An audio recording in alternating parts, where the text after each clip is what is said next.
ಶ್ರೀನಿವಾಸ ಗೋವಿಂದ ಶ್ರೀ ವೆಂಕಟೇಶ ಗೋವಿಂದ ನಂದನಂದನ ಗೋವಿಂದ ನವನೀತ ಚೋರ ಗೋವಿಂದ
அகலையில்லே நிறையுமென்ன அலர்மேல் மங்கை உரைமார்பா நிகரில் புகழாய் உலகமோன்னுடையாய் என்னையாழ்வானே நிகரில் அமரர் முனிக்கணங்கள் விரும்பும் திருவேங்கடத்தானே புகழொன்னில்லாடியேன் உன் அடிக்கீழ் அமர்ந்து புகுந்தேனே. ஸ்ரீ வெங்கடேஸ்வரா பக்தி சேனல் நேயர்களுக்கு அடியேனுடைய நமஸ்காரத்தை தெரிவித்து கொண்டு இன்றைய பௌர்ணமி நன்னாளிலே திருவேங்கடமுடையானின் கருட சேவையை நாம் எல்லோரும் சேவிக்க இருக்கிறோம். இப்போது திருவேங்கடமுடையானின் கருட சேவையிலே கற்பூர ஆரத்தியானது சமர்ப்பிக்கப்பட்டது.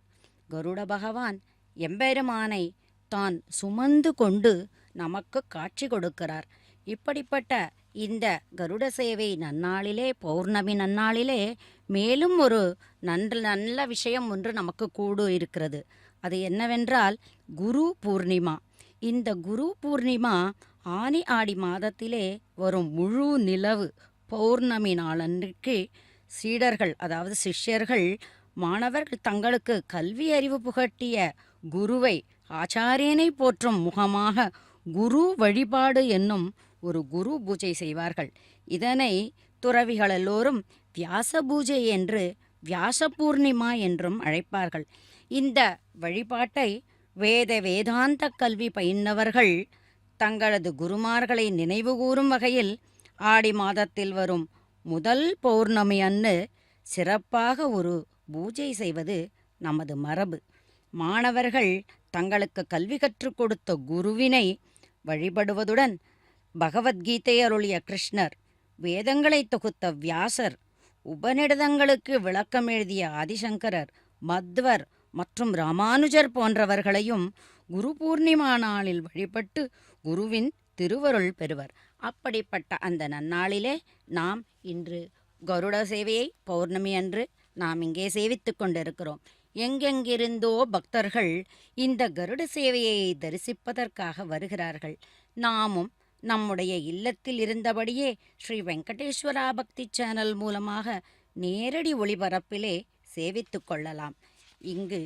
இன்று இந்த பெரியாழ்வார் தம்முடைய திருமொழியிலே நெய்க்குடத்தை பற்றி என்கின்ற தம்முடைய பதிகத்திலே எம்பெருமான் விரும்பி தன்னுடைய நெஞ்சில் புகுந்ததனால் அந்த நோய்கள் அகலாம்படி ஆழ்வார் கூறுகிறார்.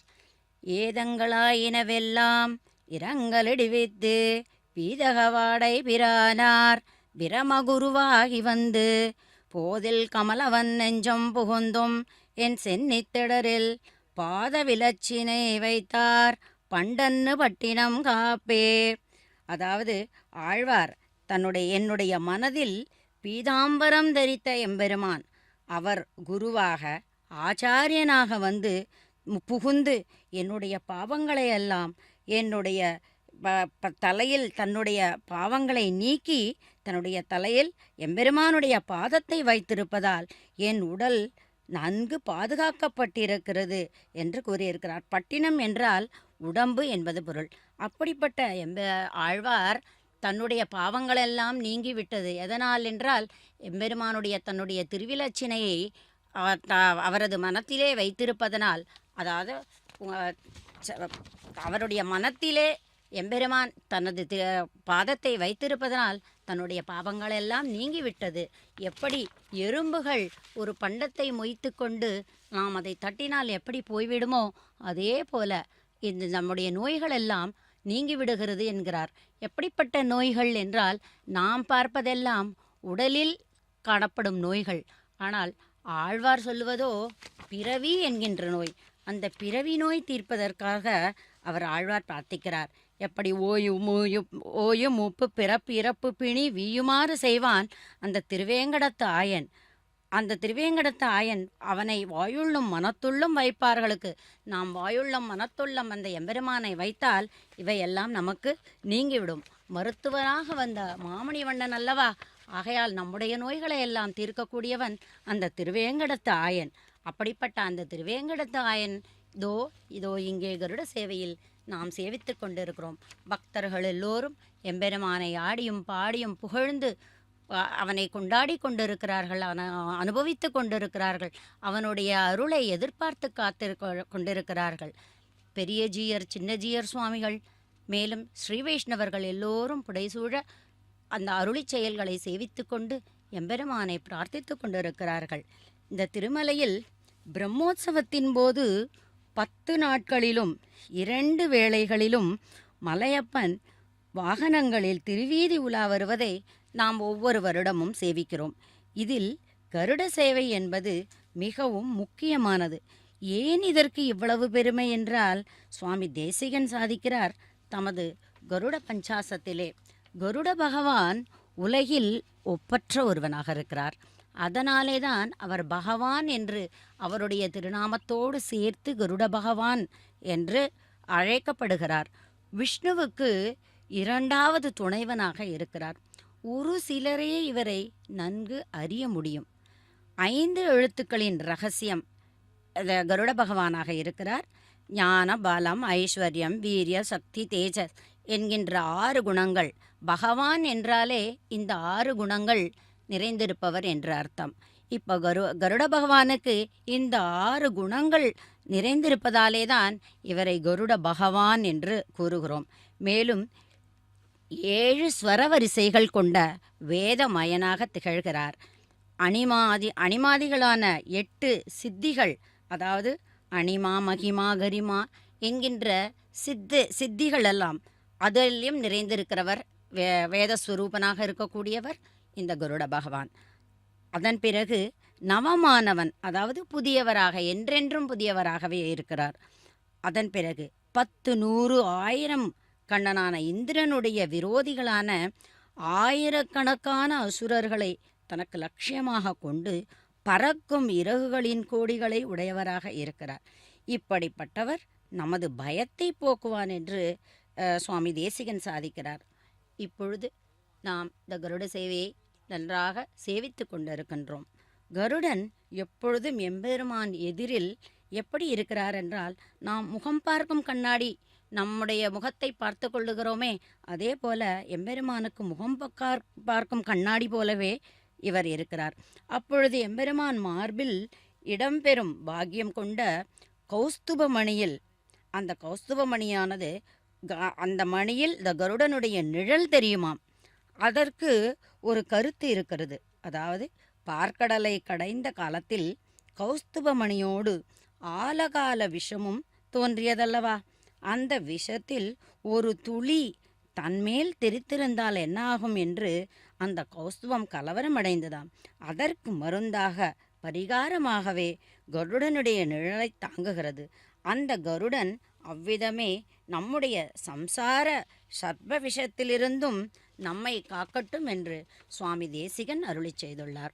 கருடனுடைய உடல் எங்கும் சர்ப்பங்கள் ஆபரணமாக துலங்குகின்றனவாம். ஆதிசேஷனும் குணிகனும் இடது வலது கங்கணமாக இருக்கிறார்கள்.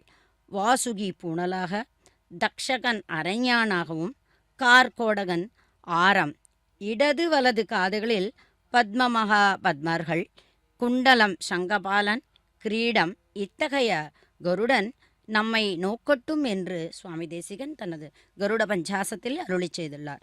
இப்படிப்பட்ட வைபவத்தினாலேயேதான் கருட பகவான் பெருமையாக கருதப்பட்டு வருகிறார். அப்படிப்பட்ட அந்த கருடனை தனக்கு வாகனமாக கொண்டிருப்பவர் எம்பெருமான். ஆதிசேஷன் சென்றால் குடையாம், இருந்தால் சிங்காசனமாம் என்று கைங்கரியம் செய்வது போலவே எம்பெருமான் தன்னுடைய இருப்பிடத்தை விட்டு எங்கு செல்வதாக இருந்தாலும் கருட பகவான் சித்தமாக இருப்பார்.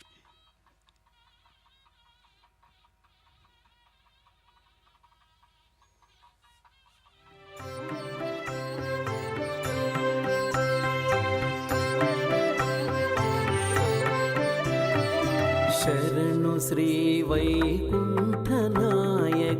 ಶರಣು ಶ್ರೀ ಪುರುಷೋತ್ತಮ, ಶರಣು ಶ್ರೀಧರ ಗರುಡ ವಾಹನ, ಶರಣು ವೆಂಕಟನಾಯಕ. ಶರಣು ಶ್ರೀ ವೈಕುಂಠನಾಯಕ,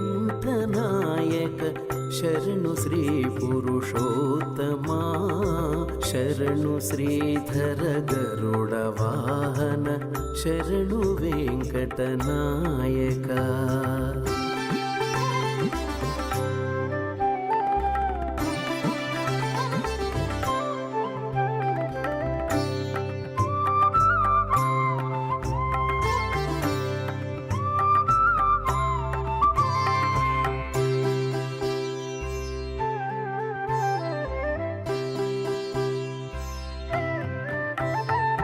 ಪರಮಪದ ಗೋವಿಂದ ಮಾಧವ ಪದ್ಮನಾಭ ಜನಾರ್ದನ, ಪರಮಪದ ಗೋವಿಂದ ಮಾಧವ ಪದ್ಮನಾಭ ಜನಾರ್ದನ, ಧರಣಿಧರ ಕರಿವರದ ವಾಮನ ದೈತ್ಯಹರ ಬಲಿ ಬಂಧನ, ಧರಣಿಧರ ಕರಿವರದ ವಾಮನ ದೈತ್ಯಹರ ಬಲಿ ಬಂಧನ.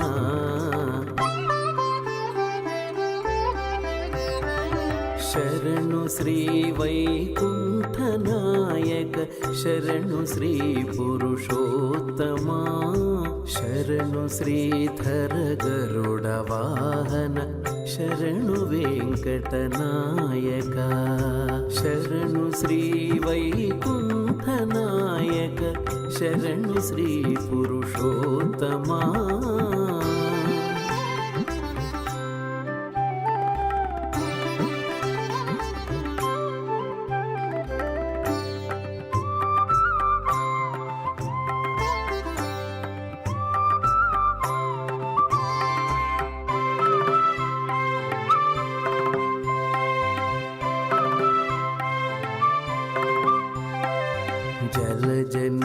जलजनेत्रमुकुन्द केशव शङ्खचक्रगदाधरा जलधिशयन उपेन्द्र अच्युत शैलधर नारायणा जलजनेत्रमुकुन्द केशव शङ्खचक्रगदाधरा जलधिशयन उपेन्द्र अच्युत शैलधर नारायण आदियोगी मुनीन्द्र वन्दित अखिल सुरगण पूजिता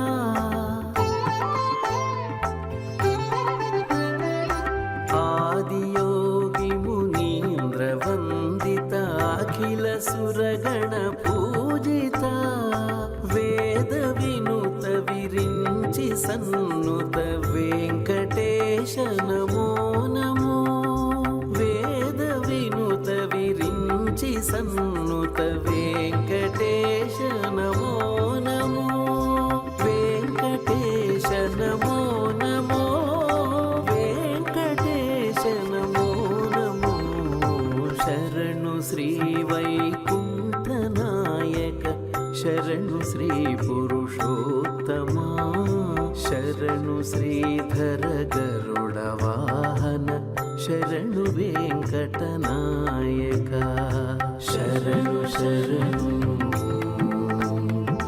शरणु शरणु शरणु शरणु எம்பெருமான் தன்னுடைய இருப்பிடத்தை விட்டு எங்கு செல்வதாக இருந்தாலும் கருட பகவான் சித்தமாக இருப்பர். இவருடைய அவதாரமானது ஆடி மாதம் சுவாதி நட்சத்திரம். கருட பகவான் வேதாத்மா எனப்படுவார். இவருடைய சிறகுகளெல்லாம் ரேக், யஜூர், சாமம் என்கின்ற வேதங்களாகும். சுவாமி ஆளவந்தார் தமது சதுஸ்லோகி என்கின்ற தனது ஸ்லோகத்தில் பிராட்டியை பற்றி அருளி செய்யும் பொழுது காந்தஸ்தே புருஷோத்தமஹ பணிபதி சையாசனம் வாகனம் வேதாத்மா விககேஸ்வரோ யவனிகா மாயா ஜெகன்மோகினி. வேதத்தை சரீரமாக உடையவனும் பக்ஷி ராஜனுமான கருடன் வாகனமாக இருக்கிறார். அவரது வாச்சஸ்தலம் பார்க்கடலாக இருக்கிறது.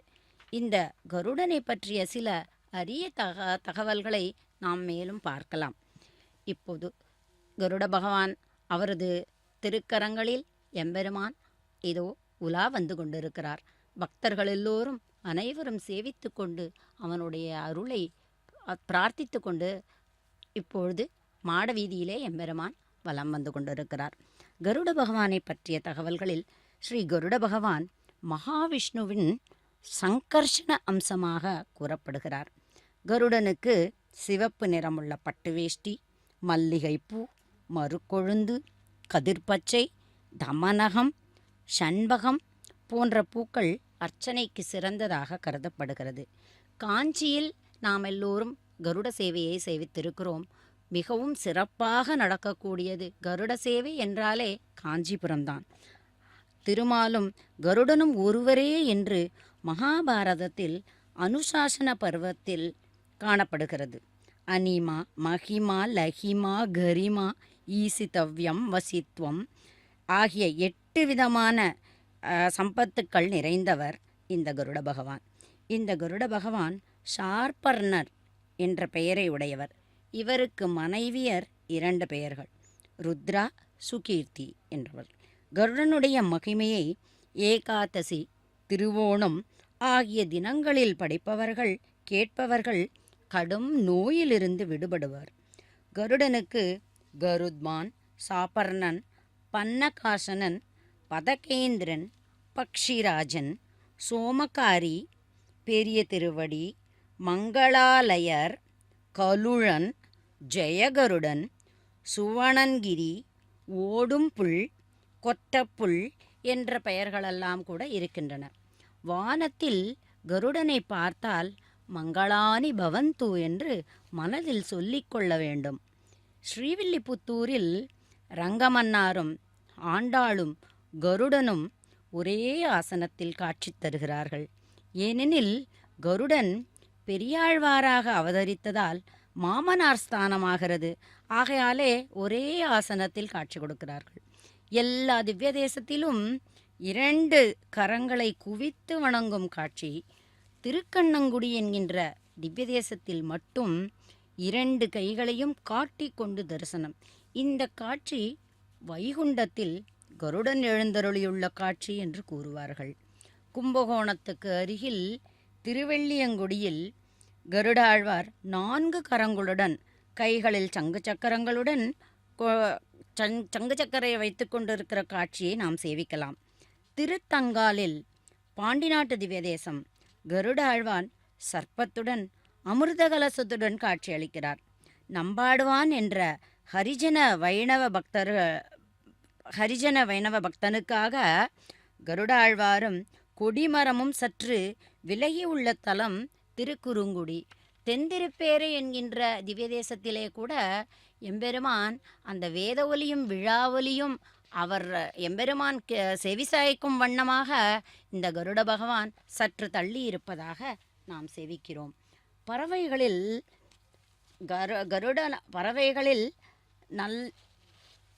பறவைகளில் கருடனாக இருக்கிறார் என்று பகவான் பறவைகளில் மிகவும் சிறந்த பறவையாக கருதப்படுபவர் கருடன்.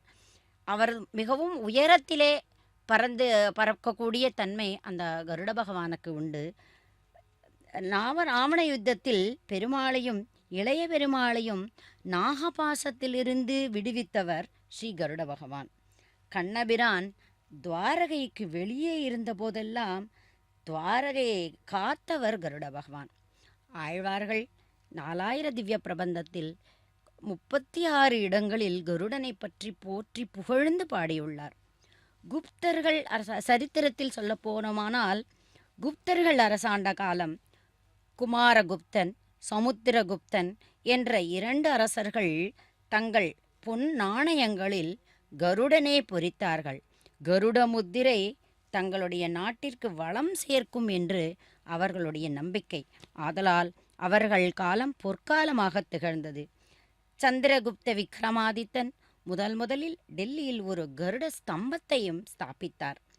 18 நாட்கள் நிகழ்ந்த மகாபாரத போரில் கடைசி நாள் கருட வியூக யுத்தமாக நடந்தது. இதுவே பாண்டவர்களுக்கு வெற்றியை தேடிக் கொடுத்ததாம். கருடனால் ஸ்ரீவைகுண்டத்திலிருந்து கொண்டு வரப்பட்ட வைரமுடி என்கின்ற அணிகலன் தற்போது கர்நாடக மாநிலம் மாண்டியா மாவட்டத்தில் அமைந்துள்ள மேல்கோட்டை என்னும் திருநாராயணபுரத்து பெருமாளுக்கு சூட்டப்பட்டுள்ளது. அந்த மேல்கோட்டையில் வைரமுடி என்பது மிகவும் விசேஷமாக உற்சவத்திலே மிகவும் விசேஷமான, எப்படி காஞ்சிபுரத்தில் கருட சேவை விசேஷம் என்று சொல்லுகிறோமோ அதே போல மேல்கோட்டையில் வைரமுடி உற்சவம் மிகவும் சிறப்பாக கொண்டாடப்படுகிறது. இந்த நிகழ்ச்சியானது ஒவ்வொரு வருடமும் பங்குனி மாதம் ஏகாதசியில் இந்த வைரமுடி சேவையானது நடைபெறுகிறது.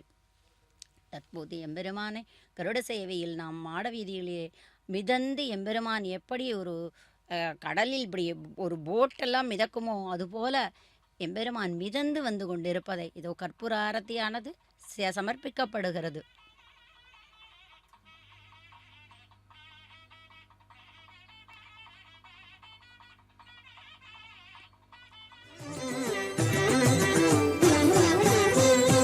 தேவா நமோ தேவா பாவன குணகண பாவா. தேவா நமோ தேவா பாவன குணகண பாவா. பாவன குணகண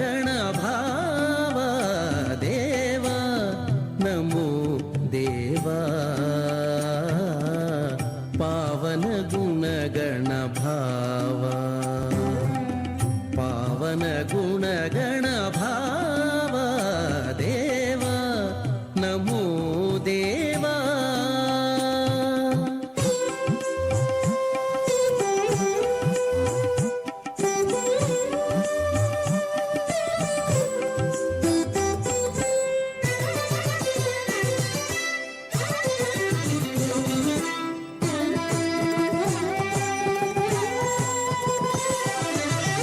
जगदाकार चतुर्भुजा गगन नील मेघ श्यामा आ,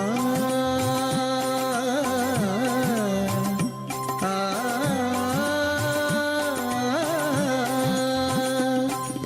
आ,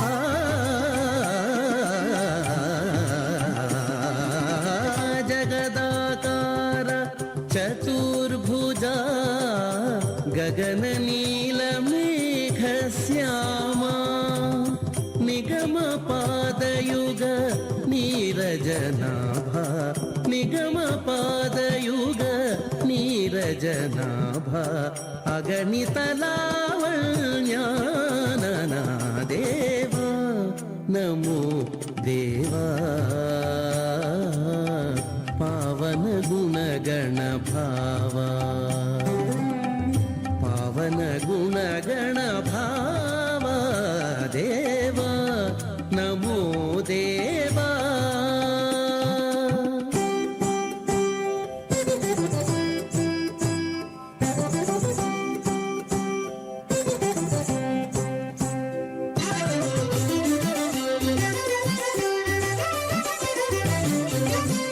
घन वेदान्तैर्गणन उदारा कनक शंख चक्रकरांक घन वेदान्तैर्गणन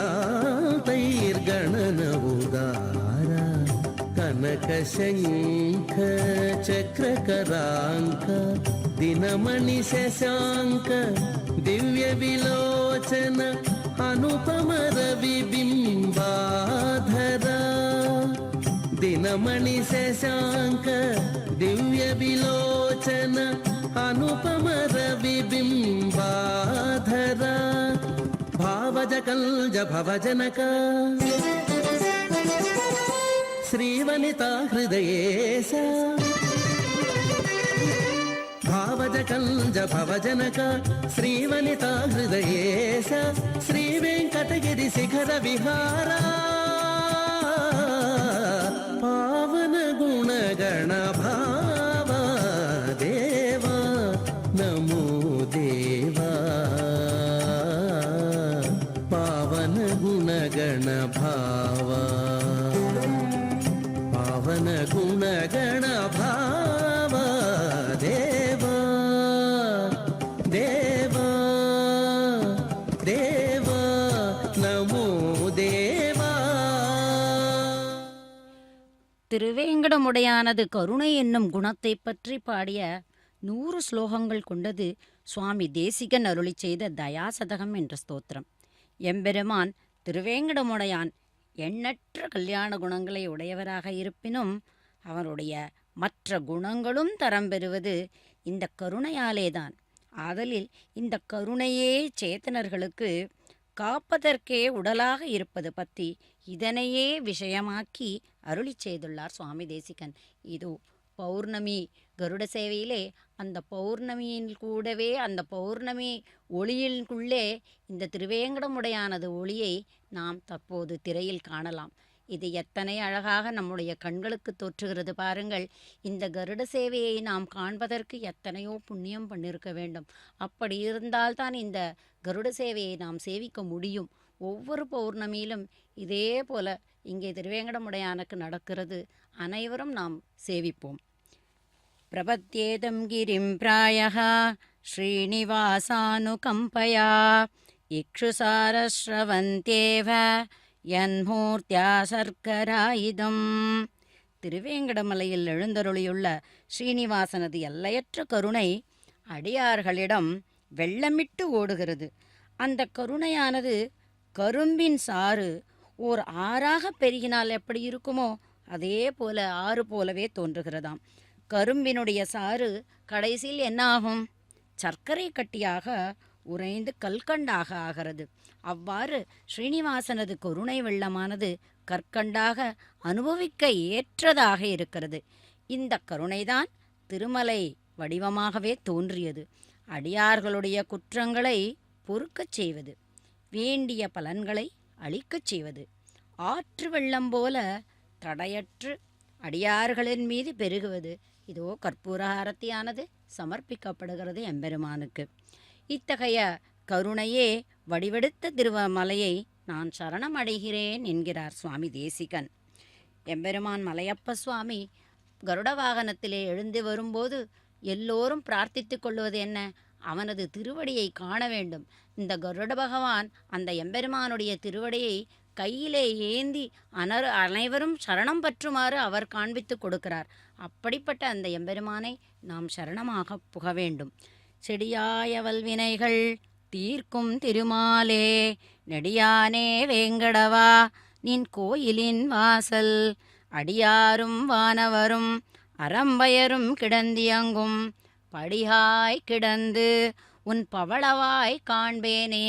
இதோ இந்த பெண்கள் எல்லோரும் படியாய் கிடந்து எப்படி எம்பெருமானை நாம் சேவிக்க வேண்டும் என்று நினைக்கிறோமோ அதே போல இந்த பெண்கள் எல்லோரும் அவர்கள் தாங்கள் தன் மனத்தில் தோன்றிய அந்த வேஷத்தை பூண்டு கொண்டு அந்த எம்பெருமானை பிரார்த்தித்து கொண்டு அழகாக வடிவெடுத்து அந்த எம்பெருமானை தரிசித்து கொண்டு வருகிறார்கள். நாம் இதோ சின்ன திரையிலே நாம் இதை காண்கிறோம். படிப்படியாய் கிடந்து என்று ஆழ்வார் கூறுவது என்னவென்றால், நான் உன்னுடைய பவளவாய் காண்பேனே. அந்த பவளவாய் காண்பது என்று என்னை கைங்கரியத்தில் ஈடுபடுத்தப் போகிறாய் என்று என்னை ஈடுபடுத்தப் போகிறாய் என்று கேட்கிறார் குலசேகர ஆழ்வார். கஜ ரத கஜ துரக பதாதிகளெல்லாம் புடைசூழ இந்த கருட சேவையானது நடைபெற்று கொண்டிருக்கிறது. அந்த கஜங்கள்தான் எத்தனை கைங்கரியம் செய்து கொண்டிருக்கிறது தினந்தோறும். கஜம் என்ன, அந்த குரங்குகளாகட்டும், குரங்குகள் மலையை நோக்க குளித்தித்தான் புரண்டிட்டோடி தரங்க நீர் அடைக்கலட்ட சலமிலா அணிலும் போலேன் என்று அந்த அணிலும் கூட கைங்கரியம் செய்கிறது. அதுபோல இங்கே கஜங்களெல்லாம் கூட கைங்கரியம் செய்து கொண்டிருக்கிறது எம்பெருமானுக்கு. குலசேகர ஆழ்வார் அவரும் ராமானுஜரும் தன்னுடைய கத்தியத்திரயத்தில் நித்திய கிங்கரோ பவானி என்கிறார். குலசேகர ஆழ்வாரும் சரி, ராமானுஜரும் சரி, எல்லோருமே இந்த எம்பெருமானிடம் கைங்கரியத்தை பிரார்த்திக்கிறார்கள். நம்மாழ்வார் ஒழிவில் காலமெல்லாம் உடனாய் மன்னி வழுவிலா அடிமை வேண்டும் என்று அவரும் பிரார்த்திக்கிறார். இப்படி எல்லோருமே இந்த எம்பெருமானிடம் கைங்கரியத்தை பிரார்த்திக்கிறார்கள். அவன்தான் நம்மை காப்பாற்றக்கூடியவன், அவன்தான் நம்மை வயிற்றிலே வைத்து ரட்சிக்கக்கூடியவனுமாக இருக்கிறான். சுவாமி தேசிகனும் தனது தயாசதகத்தில் பலவிதரண தக்ஷம் பக்ஷபாதானபிக்ஞம் பிரகுணமனு விதேயம் பிராப்ய பத்மாசகாயம் மகதி குணசமாஜே மானபூர்வம் தயேத்வம் பிரதிவதசி யதார்ஹம் பாப்மனாமாமகானாம். கருணாதேவியே, நீ என்பால் குளிர்ந்த எண்ணம் கொண்டுள்ளாய், எனக்காக வாதம் செய்கிறாய். என்பால் உனக்கு என்ன ஆதரம்தான் அதற்கு காரணம்? என்பால் உனக்கு ஆதரம் இருக்க வேண்டும். வாதங்களையெல்லாம் உரிய சாஸ்திரங்களை எடுத்துக்காட்டி கண்டிக்கின்றாய். என்னுடைய பாவங்களெல்லாம் அடியேன் செய்த பிரபத்தியாலே மன்னிக்கப்பட்டு விடுகின்றன என்று நினைக்கிறேன். இவ்வாறு நீ என்னை காத்தருள்கிறாய் என்று தயாதேவியிடம் கூறுகின்றார் சுவாமி தேசிகன். இது எப்படி தெரிகிறது என்றால், அவனது வாகனத்தை சர்வ பூபாலகர்களும் சுமப்பதால் தான். அவனுடைய திருவடி சம்பந்தம் கிடைக்கப் பெற்றாலே நம்முடைய பாவங்கள் நீங்கும். இதோ அந்த பௌர்ணமியானது சற்றே கொஞ்சம் இருட்டுடன் கலந்து வந்து விட்டது. இந்த வெளிச்சம் கொஞ்சம் மறைந்து இருட்டு காணப்படுகிறது. ஆனால் நமக்கு இது இருளாகவே தெரியவில்லை. ஏனென்றால் அந்த எம்பெருமானுடைய ஒளி இருக்கிறதே, அந்த எம்பெருமான் ஒளிக்கு முன்னே சந்திரன் ஒளி என்ன, சூரியன் ஒளி என்ன, இது எல்லாமே பகல் போலவே தான் நமக்கு தோற்றுகிறது. இருள் என்றே தோற்றவில்லை. நேரில் பார்க்கும்போது இருள் என்றே தோன்றவில்லை. ஒழிவில் காலமெல்லாம் உடனாய் மன்னி வழுவிலா அடிமை செய்ய வேண்டும் என்று நம்மாழ்வார் சரணாகதி பண்ணி கைங்கரியத்தை பிரார்த்தித்தார். இந்த திருமலையிலே நித்திய கைங்கரியம் பண்ண வேண்டும். எப்படிப்பட்ட கைங்கரியம்? வழுவிலா. வழுவு என்றால் குற்றம் என்று பொருள். குற்றமற்ற கைங்கரியத்தை பண்ண வேண்டும் என்கிறார். ஆழ்வார் பாரித்தது போலவே இங்கே விண்ணோர்களும் மண்ணோர்களும், ஏன் தற்போது பார்த்தோமே சொல்லுகிறோமே, அதே போல சம்ஸ்கிருதத்தின் கட் ஆங்கிலத்தில் ஆகியிருக்கிறது. ஸ்ரீ பர்வதம் வேங்கடம். அச்சலம் என்றால் மலை. அதனால் இந்த மலைக்கு பெயர் வெங்கடாச்சலம். இதற்கு அதிபதியாக இருப்பவர் பகவான் வெங்கடேசன். நமது பாபங்களையெல்லாம் தகித்து நம்மை சுத்தமாக்கி நம்மை சன்மார்க்கத்தில் உயரைட்டு செல்வதால் இந்த பர்வதத்திற்கு வெங்கடாச்சலம் என்று பெயர் வந்தது என்று பவிஷ்யோத்தர புராணத்தில் வியாக்கியானம் வருகிறது. இதோ பௌர்ணமி பூஜையிலே இதோ நாம் சின்ன திரையில் காண்பது இந்த பௌர்ணமியினுடைய ஒளியிலே எம்பெருமானை நாம் சேவிக்கிறோம். எம்பெருமானது ஒளியானது பௌர்ணமிக்கு படுகிறது. பௌர்ணமியினுடைய ஒளியானது எம்பெருமானிடம் சேருகிறது. இப்படி ஒருவருக்கொருவர் நமக்கு சேர்ந்து எம்பெருமானை நாம் சேவிப்பதற்கு தன்னுடைய சேவிப்பதற்கு காட்சி கொடுப்பதற்காகவே எம்பெருமான் இப்படி ஒரு பௌர்ணமி பூஜையை ஏற்படுத்தி நமக்காக கொடுத்திருக்கிறார். இதோ நட்சத்திர ஹாரத்தியானது சமர்ப்பிக்கப்படுகிறது. அந்த நட்சத்திர ஹாரத்தி ஆதிசேஷன் மடியிலே வீற்றிருக்கும் இந்த மலையப்பனுக்கு இந்த நட்சத்திர ஹாரத்தியானது சமர்ப்பிக்கப்படுகிறது. ஆரத்தி சேவையில் ஸ்ரீனிவாசன் தனியாக இருந்தாலும் கூட ஆபத்து இல்லை, தனியாக தாயார் இருந்தாலும் கூட ஆபத்து இல்லை. ஆனால் இருவருமான சேர்த்தி அகலகில்லேன் என்று திருமார்பிலே இருக்கிறாளே பிராட்டியானவள், அவளுக்கு ஆபத்து அகலகில்லேன் என்று இருப்பதால் அவளுக்கும் ஆபத்து இல்லை. ராமர் சீதையும் சேர்ந்து இருந்தபோது தான் ராவணன் சீதையை அபகரித்தான் பஞ்சவடியில். அதனால் சேர்த்தி உற்சவத்திற்கு ஆரத்தி எடுத்து திருஷ்டி கழித்து கொண்டே இருக்க வேண்டும். இதோ நட்சத்திர ஆரத்தியானது சமர்ப்பிக்கப்பட்டவுடன் இதை புஷ்கரணியிலே சுவாமி புஷ்கரணியிலே அர்ச்சக சுவாமி அந்த சுவாமி புஷ்கரணிக்கு அந்த ஹாரத்தியை சமர்ப்பிக்கிறார். இதை நாம் இப்போது காண்கிறோம்.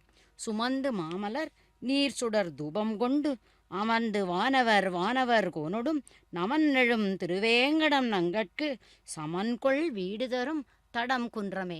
இந்த நட்சத்திர ஹாரத்தையே அடுத்து மற்றொரு ஹாரத்தையும் எம்பெருமானுக்கு சமர்ப்பிக்கப்பட்டு அந்த ஹாரத்தையும் சுவாமி புஷ்கரணியிலே இந்த அர்ச்சக சுவாமி இதோ காட்ட இருக்கிறார். அதன் பிறகு அந்த ஹாரத்தியை காண்பித்த பிறகு அங்குள்ள அடியார்களுக்கெல்லோரும் அந்த ஹாரத்தியையும் காண்பித்து அவர்களும் அதை ஒட்டி கொள்ளுகிறார்கள். அந்த எம்பெருமானுடைய அருளை அவர்களுக்கும் செல்கிறது. அங்குள்ள பக்தர்கள், அங்குள்ள இந்த ஆந்திர பிரதேசத்தில் இந்த திருப்பதியினுடைய மேல் அதிகாரிகள் எல்லோரும் கூட அங்கு கூடியிருக்கிறார்கள். அவர்களுக்கும் இந்த கற்பூர ஆரத்தியினுடைய பிரசாதமாக இந்த புஷ்பங்களை புஷ்கரணியில் அந்த அர்ச்சக சுவாமி சமர்ப்பித்தார். இப்பொழுது அந்த அதிகாரிகளுக்கெல்லாம் இந்த கற்பூர ஆரத்தியானது காட்டப்பட்டு அவர்கள் இந்த எம்பெருமானுடைய அருளை அவர்கள் பெறுமாறு பிரார்த்தித்து கொள்ளுகிறார்கள். இதை நாம் இதோ சேவித்து கொண்டிருக்கின்றோம். கும்பஹாரத்தி சமர்ப்பிக்கப்பட்டது. அதன் பிறகு ஆரத்தி மற்றும் ஒரு ஹாரத்தி சமர்ப்பிக்கப்பட்டது. வைதிக பெரியோர்கள் மூவா மோதிரையை ஏத்துகின்றார்கள். சீவை கொண்ட விரக்தாய சுவாமி புஷ்கரணி தடை ரமயா ரமமானாய வெங்கடேசாய மங்களம் என்று இப்பொழுது இந்த கருட சேவையானது நிறைவு பொழுதுக்கு வந்து இருக்கிறது. இப்பொழுது நிறைவேற இருக்கிறது. இப்பொழுது இந்த நிறைவேற்றத்தின் பிறகு எம்பெருமான் அவரது வாகன மண்டபத்திலே எழுந்தருளுவார். அதை நாம் இப்போது காணலாம். அதற்கு முன்பாக இங்கே இந்த ஆரத்தியை சமர்ப்பிக்கப்பட்டு இந்த அடியார்கள் எல்லாரும் அவரவர்களுடைய இடத்திலே அவர்கள் செல்லுவார்கள். இந்த பக்தர்கள் எல்லோரும் அந்த எம்பெருமானுடைய பிரசாதத்திற்காக காத்து கொண்டிருக்கிறார்கள். பின்னர் அருளி செயலினுடைய சாத்துமறை பாசுரமும் பிறகு அந்த வேதத்தினுடைய ஒலியும் நாம் கேட்கவில்லை. அந்த வேதத்தினையும் அவர்கள் சமர்ப்பிப்பார்கள். அதன் பிறகுதான் எம்பெருமான் அந்த வாகன மண்டபத்திற்கு செல்லுவார். இப்படி இந்த கருட சேவையிலே எம்பெருமானை நாம் தரிசித்து இந்த பொழுதில் கிருதயுகத்தில் ரிஷபன் என்ற ஒரு அரசன் இருந்தான். அவன் அசுரனாக இருந்தாலும் கூட அவனிடம் சாத்விக சுபாவம் சிறிது இருந்தது. அவன் நரசிம்ம பக்தனாக இருந்தான். அவனுடைய பக்தியும் விசித்திரமாக இருந்தது. உக்ர நரசிம்மனை குறித்து அவன் செய்கின்ற தவமும் உக்கிரமாகவே இருந்தது. ஒவ்வொரு நாளும் பூஜை செய்து முடிவில் தன்னுடைய தலையை அறுத்து பகவானுக்கு அதையே புஷ்பாஞ்சலியாக சமர்ப்பித்து வந்தான். பகவானுடைய அனுகிரகத்தால் அவனுடைய அந்த வெட்டப்பட்ட தலை கூட அவனுடைய உடலில் திரும்பவும் மீண்டும் ஒட்டி கொண்டது. அவன் பழையபடி ஒரு நாளல்ல 2 நாளல்ல 5000 வருடங்கள் இவ்வாறு தவம் செய்து முடித்தான். அப்படி தவத்தின் முடிவில் நரசிம்மன் அவனுக்கு பிரத்யட்சமாகி அவனுடைய விருப்பம் வரம் யாது வேண்டும் என்று எம்பெருமான் கேட்டார். அதற்கு அந்த பக்தன் நீண்ட காலம் தவம் செய்து சம்பாதித்த புண்ணியத்தை பத்திரப்படுத்த அவனுக்கு தோன்றவில்லை. அவன் ஞானம், பக்தி, வைராக்கியத்தை கேட்டிருக்கலாம், ஆனால் அல்லது மோட்சத்தையாவது அவன் கேட்டிருக்கலாம். ஆனால் அவனுடைய அசுர சுபாவமானது அதையெல்லாம் கேட்க அவனை விடவில்லை. அவன் யாருமே கேட்காத விசித்திர வரம் ஒன்றை கேட்டான். நீ யார் யாருடனோ யுத்தம் செய்திருக்கிறாய். யார் யாருடனோ எம்பெருமானை பார்த்து அவன் சொல்லுகிறான், நீ யார் யாருடனேயோ யுத்தம் செய்திருக்கிறாய், ஆனால் என்னிடம் நீ யுத்தத்திற்கு வா என்ற ஒரு விஷயத்தை அவன் கேட்டானாம். அவனிடம் எம்பெருமானிடம் அந்த வரத்தை கேட்டானாம். பகவானும் அவன் கேட்ட அந்த வரத்தை அருளினார். அவனுக்கு ஆனந்தத்தை அளிக்க அவனிடம் சிறிது நேரம் போராடினாராம் எம்பெருமான் கூட. பின்பு அவனை சம்ஹரிக்க சக்ராயுதத்தை ஏவினார்.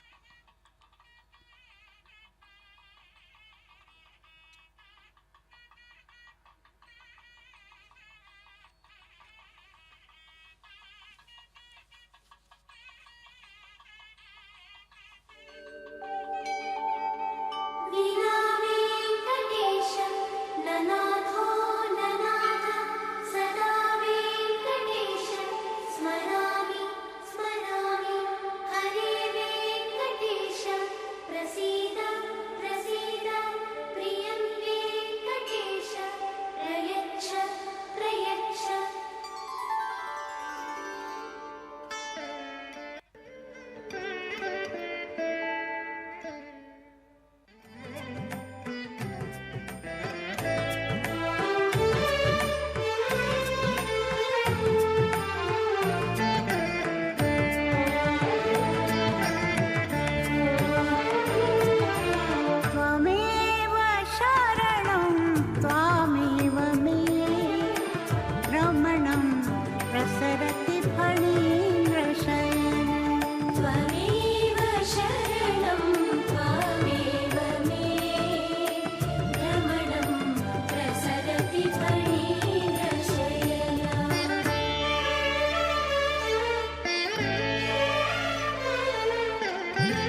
धनं वा मम करुषमिदम् अन्तमहिमाय तस्य ते जनार्दन इति सञ्चरसि घनार्चन वेङ्कटगिरिरमण जनार्दन इति सञ्चरसि धनार्चन वेङ्कटगिरिरमण त्वमेव शरणं त्वमेव मे रमणं प्रसरति फणीन्द्रशयनं त्वमेव शरणं त्वमेव मे रमणं प्रसरति फणीन्द्रशयनं